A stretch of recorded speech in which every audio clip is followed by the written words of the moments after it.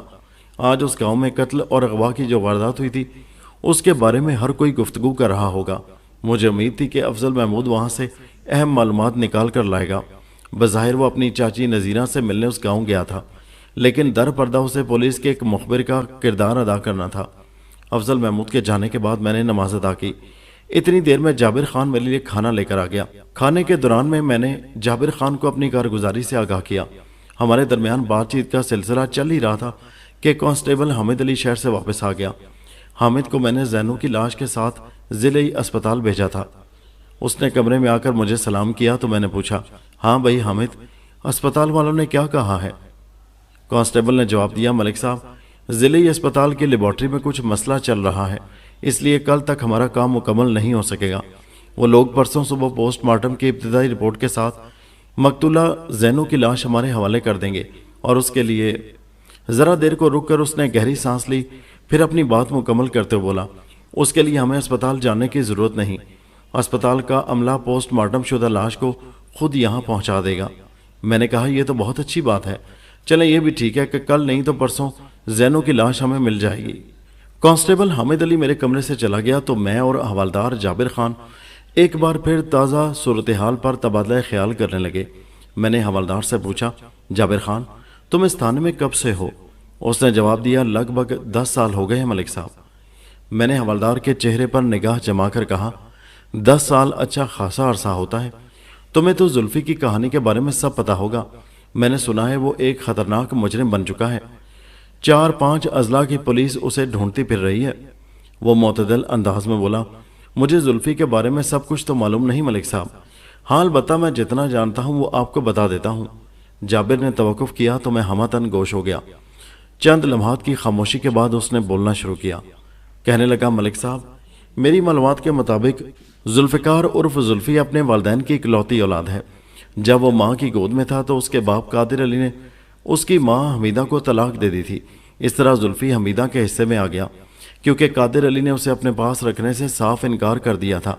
یہ واقعہ میرے اس تھانے میں آنے سے کئی سال پہلے کا ہے۔ مجھے لوگوں کی زبانی یہ بھی پتہ چلا تھا کہ قادر علی کو اپنی بیوی کے کردار پر شک تھا اور وہ زلفی کو اپنی جائز اولاد نہیں سمجھتا تھا، اسی لیے اس نے حمیدہ اور زلفی کو اپنی ذات سے بالکل الگ کر دیا تھا۔ حمیدہ کو طلاق دینے کے بعد قادر علی نے دوبارہ کبھی شادی نہیں کی۔ اب اس کی فیملی صرف 2 افراد پر مشتمل تھی، یعنی ایک وہ خود اور دوسری اس کی اکلوتی ہمشیرہ زینب عرف زینو۔ عمر کے آخری حصے میں قادر علی بیمار رہنے لگا تھا۔ اس نے زینو کی شادی سلام دین نامی ایک چھوٹے ذمہ دار سے کرا دی تھی۔ سلام دین اور نظام دین 2 بھائی ہیں، جن میں سلام دین کا انتقال ہو چکا ہے۔ اس وقت نظام دین کی فیملی اور زینو ایک ہی گھر میں رہ رہے تھے۔ زینو کی اکلوتی بیٹی پینو کی شادی نظام دین کے اکلوتے بیٹے ناصر علی سے ہونے والی تھی کہ زینو کو موت کے گھاٹ اتارنے کے بعد پینو کو اغوا کر لیا گیا۔ ان میں سے بہت ساری باتیں آپ کو نظام دین اور اس کی بیوی نرگس نے بھی بتائی ہوں گی۔ اب میں آتا ہوں زلفی کی طرف۔ وہ چند لمحات کے لیے تھما، 2-4 گہری سانسیں لیں، پھر بات جاری رکھتے ہوئے بولا، ملک صاحب، جب میں اس تھانے میں آیا اس وقت تک قادر علی اور حمیدہ اس دنیا سے پردہ فرما چکے تھے۔ زلفی کی عمر تب 20 کے آس پاس تھی۔ میں اتنا تو جانتا ہوں کہ وہ ایک آوارہ اور بدتمیز نوجوان تھا، لیکن میری اس سے کبھی ملاقات نہیں ہوئی تھی۔ کچھ ہی عرصے کے بعد پتہ چلا کہ زلفی نے گاؤں چھوڑ دیا ہے۔ وہ کہاں چلا گیا تھا اس بارے میں کسی کے پاس کوئی ٹھوس اور یقینی اطلاع نہیں تھی۔ سال پر سال گزرتے گئے، پھر پتہ چلا کہ زلفی نے اپنے لیے جرم کی راہ کا انتخاب کر لیا ہے۔ یہ میں نے بھی سنا ہے کہ وہ چوری، ڈکیتی اور قتل و غارت گری کی کئی وارداتوں کے سلسلے میں جھنگ، سرگودا، شیخوپورہ، ساہیوال اور لائل پور کی پولیس کو مطلوب ہے، لیکن میں نہیں جانتا اس خبر میں کس حد تک سچائی ہے۔ حوالدار کے خاموش ہونے پر میں نے ٹھہرے ہوئے لہجے میں کہا، اس صداقت تک رسائی حاصل کرنا ناگزیر ہو گیا جابر خان۔